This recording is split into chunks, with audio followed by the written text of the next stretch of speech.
All right, let's dive in. Today, it's all about Finding Nemo.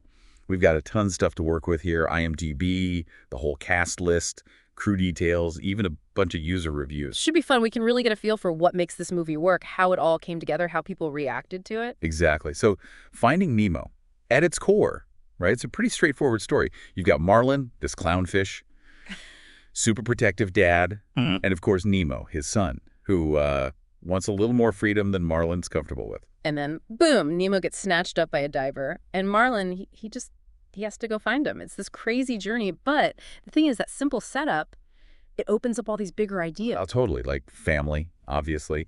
And then facing your fears, learning to let go, and, the ocean itself. It's beautiful. Yeah, it's almost like you take a kid's book, right? Seems simple at first. But then you read it again, and there's all this depth you didn't see before. And people really connected with that. Looking at these reviews, I mean, some are just gushing, people laughing, crying, the whole emotional roller coaster. That's what a great story does, though, isn't it? Doesn't matter who you are, where you come from, a good story just grabs you.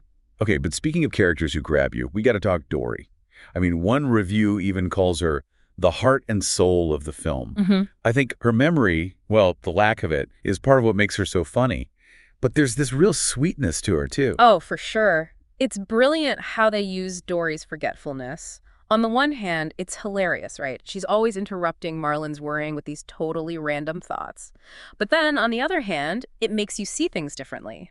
Forces Marlin to slow down. And us, too, as the audience. Like, maybe there's more to life than just stressing all the time. And Ellen DeGeneres, I mean, come on. Yeah.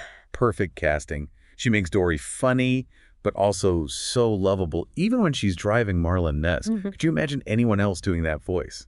It's hard to picture, really. DeGeneres, she just has this warmth, this wit, and a little vulnerability, too. Like, when she calls Marlin her best friend, you can hear it in her voice how much she cares. Makes their whole odd couple friendships even more heartwarming. All right. Now, about the characters for a second, we got to talk about the visuals. Because this underwater world, it's insane. One review called it a visual masterpiece. All the colors, the detail. Yeah.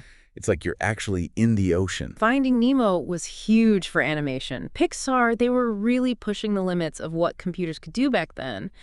And the result is this incredible realism you'd never seen before. Like the way light moves through the water, all those shimmering, rippling effects.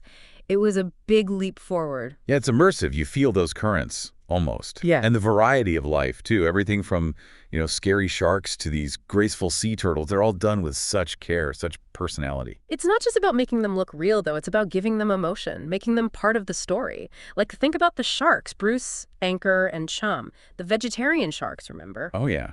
Fish are friends, not food. Classic line. The whole scene is funny, but also makes you think a little. Exactly. On the surface, it's just a joke, right? Sharks trying to be nice. But there's this deeper layer about prejudice, about not judging a book by its cover. Finding Nemo does this really well, sneaking in these big ideas through humor, through characters you can relate to. It works for kids and adults. And then there's Crush and Squirt. The turtles. Talk about chill parents. Total opposite of Marlin. Oh, definitely. They're key to the whole theme of different parenting styles. Marlin's all anxiety, while Crush is just go with the flow. Makes you wonder, what the right way even is. And we can't forget the Tank Gang. Those fish in the dentist's office. They're such a crew. Yeah, you've got Gil, always planning his escape. And Bloat, the pufferfish, Peach, the starfish. It's like their own little family, right there in the tank. Oh, absolutely. It really highlights the idea of community, of finding support, even when things are rough. Like, Nemo's stuck in this scary place, but he's not alone. They show him that there's still hope, still connection. And each one of them, they're so distinct. You've got your cynic, your optimist, the leader, like a whole little society in there. It's what Pixar does so well, those supporting characters. Each one has their own personality, backstory. They all contribute something to the story. Not just comic relief, but real depth. And speaking of depth, man, some of these reviews, they really hit on how impactful this movie is. Someone said it's a timeless classic that never gets old. And another one, it brought back so many happy childhood memories. It gets to you, right? Finding Nemo, it captures that whole thing about being a parent, wanting to protect your kids, but also knowing they have to grow up, have their own adventures. It's something everyone can relate to no matter how old you are. Yeah, and it's not just the story either. The animation, like we were saying, it was revolutionary. Plus the voice acting, it's just phenomenal. Do you know the director, Andrew Stanton? He actually does the voice for Crush. the sea turtle. That's right. He also wrote the script, and he co-directed Wall-E, too. He's got this amazing ability to blend humor and heart, you know? His stories are always entertaining, but they make you think, too. One review even mentioned the environmental message, like how the film shows you how beautiful the ocean is, but also how fragile. Oh, yeah, definitely. Finding Nemo sparked a lot of conversations about taking care of our oceans. It showed people these incredible underwater worlds, but it also showed the threats they face. Pollution, overfishing. And that scene where Nemo gets caught in the fishing net, that was pretty intense, I gotta say, especially for a kid's movie. It was a powerful reminder, though, about the real dangers out there. And it shows that Pixar, they're not afraid to tackle tough subjects, even in a film for younger audiences. You know, thinking about Finding Nemo, it's interesting where it falls in Pixar's history. It was their 5th feature film, Yeah. and it really solidified their reputation. Like, everyone knew they made these amazing animated movies, great stories, memorable characters. Yeah, it was a turning point. Huge box office success, won an Oscar for Best Animated Feature. Finding Nemo really put them on the map in Hollywood and beyond. And the impact on animation in general, I mean, you can't overstate that. It showed other studios what was possible with computer animation, led to this whole new wave of animated films. Yeah, it raised the bar for storytelling, too. Finding Nemo proved that animation wasn't just for kids. It could be just as emotional, just as complex as any live-action movie. And culturally, too. It's everywhere. Merchandise, theme parks. They even made a sequel, Finding Dory, which, you know, focused on Dory's journey, her own self-discovery. Oh, yeah. And the catchphrases, right? Just keep swimming. Fish are friends, not food. They've become like part of our language. Shows you just how much this movie stuck with people, how deeply it connected with them. So here we are. We've explored Finding Nemo pretty thoroughly. This incredible story, amazing animation, unforgettable characters, and, you know, its lasting impact. What do you think, what stands out to you the most? I think it's how they bring it all together, you know? That simple story, a parent's love for their child, something we all understand, and then you add these amazing characters, each one's so unique. And then the animation, it just pulls you into that world. It's really a kind of magic when you think about it. And that's why it works for everyone, I think. Kids love the adventure, the funny characters. Adults, we pick up on the deeper themes, the complexity. It's a film you can watch again and again and always find something new. On the surface, it's fun and exciting, but there's so much more going on beneath that, about family, courage, acceptance, and it does it all with humor and heart. So next time you watch Finding Nemo, and I know you will, really pay attention. Notice the little things, how Marlin's anxiety plays out, the way Dory's expressions change, even the detail in those underwater environments. It's incredible. And think about the message, too. What does it tell us about facing our fears, about letting go, about the power of finding your people?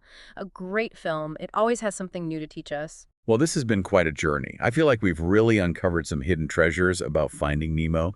We've seen how it was made, how it affected people, even learned a bit about storytelling and animation in general.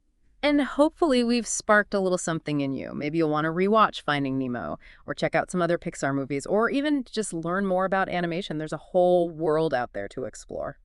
What stands out the most? Is it Marlin and Nemo? Like that father-son bond, it's so strong. Yeah. Or maybe it's Dory. All that humor she brings, but also that real heart, you know? Or maybe it's just the ocean itself. The way it looks in this movie, it's just stunning. You know, it is amazing how they blend all those things together. It's a simple story, really, but it's so relatable. A parent's love, it's universal. And then you've got these characters, each one so well developed, their own personalities, quirks, everything. And the animation, it just draws you in. You feel like you're right there in the ocean with them. It's why people keep coming back to it, I think. Kids see the adventure, the fun, but as you get older, you start to see those deeper layers. The complexity of it all. It's a film you can watch on different levels, yeah. On one hand, it's a fun adventure, you love the characters, but underneath, there's so much more. The stuff about family, about courage, about learning to accept people for who they are.